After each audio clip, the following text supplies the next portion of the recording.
Hey y'all, my name is Ashley and I am the Teen Services Librarian at Greenwell Springs Library in EBR Parish. And I am here today to share a few book recommendations with you.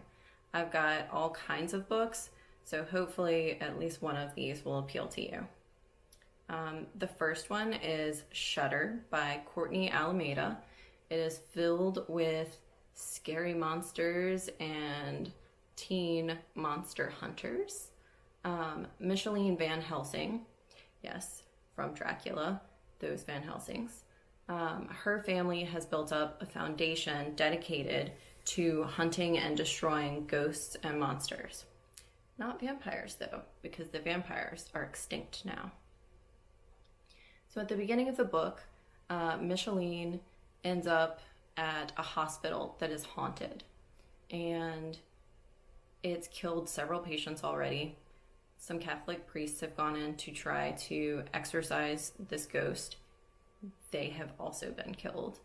And Micheline feels like she is capable of taking it on without backup because she's really good at what she does. She's already exorcised 100 ghosts in her time. So she goes up to the 4th floor and she gets her butt handed to her. This ghost ends up picking her up and forcing oily black smoke down her throat.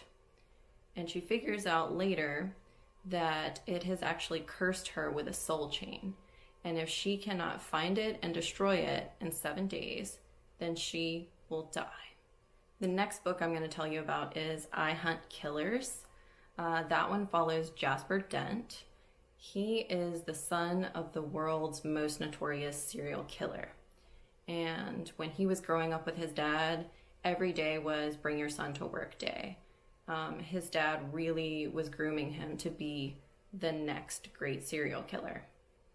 Thankfully, he was arrested when Jasper was in middle school. But Jasper has a lot of his dad's qualities, the charming personality that allowed him to get what he wanted, and he doesn't have much of a guilt factor.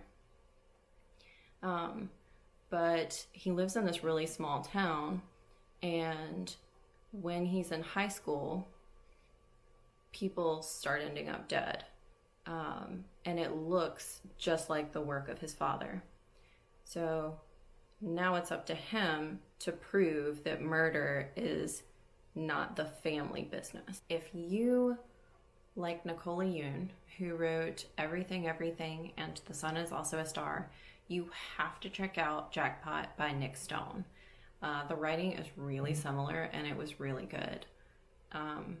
It follows Rico and Zan, who are on a mission to track down this little old lady who Rico is pretty sure has a winning Powerball ticket that she has not turned in.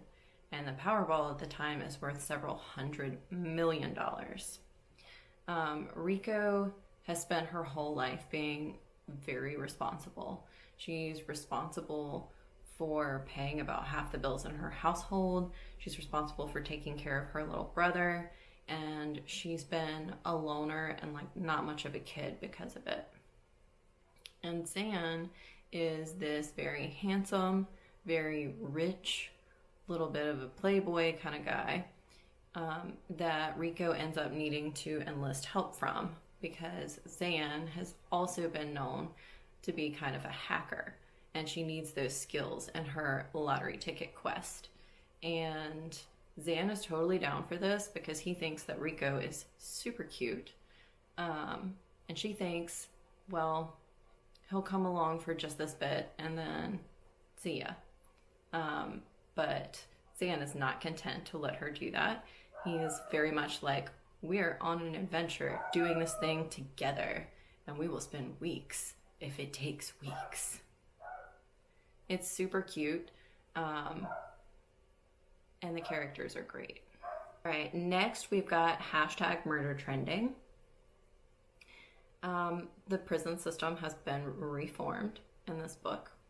And if you commit a very serious crime, you can be sentenced to Alcatraz 2.0. And that is an abandoned island that they have wired cameras everywhere, and they are constantly streaming. So they drop prisoners off where they are hunted by serial killers, state-sanctioned serial killers. And you've got all of these crazy killers like Gucci Hangman, who hangs his victims using designer scarves. And you've got Hannibal, who cooks her victims gourmet style. And Prince Slicer, who dresses his victims up as Disney princesses and then chases them through mazes before he kills them. So Dee gets sentenced to Alcatraz 2.0. And when she wakes up there, she is dressed in a Cinderella costume. She thinks, crap, that's not good. But she's mad that she's here because she shouldn't be. So she decides she is not going to play by their rules. And when Prince Slicer walks through the door and is clearly, shooing her towards what is going to be a maze, she refuses to go. And he gets annoyed and walks her way. And she picks up a mirror, slams it over the back of his head, and he falls on his own knife and dies.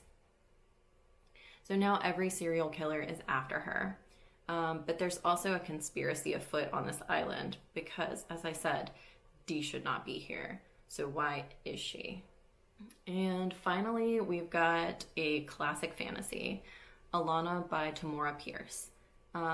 This first one skews a little bit young, but the other ones are a lot more grown up. And there's 4 in the series. It's really, really excellent. It's one of my all-time favorites.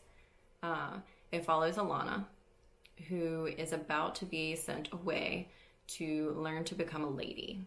And her twin brother is about to be sent away to learn to become a knight. And Alanna wants no part of becoming a lady. She's always dreamed of becoming a knight. She's really good at fighting, and she would love to have quests and to have the opportunity to do good. So she ends up convincing her brother, who wants nothing more than to be a scholar, to switch places with her. So the night before they're supposed to leave, she cuts off her hair and she goes in his place. And the first book follows her adventures as she is learning to become a knight. And it's really great. And it's not a book that makes you think too hard, which is something that a lot of us could use right now. So if Arya Stark in Game of Thrones was your spirit animal in the first couple seasons, you would probably enjoy this. Give it a try. All of those books are available right now for download on Overdrive, so please go check them out. And if you have other recommendations that you think other listeners might enjoy, please pop them down in the comments below. And if you check these out, please let us know if you like them. Thank you all so much for listening, and I will see you next week. Bye.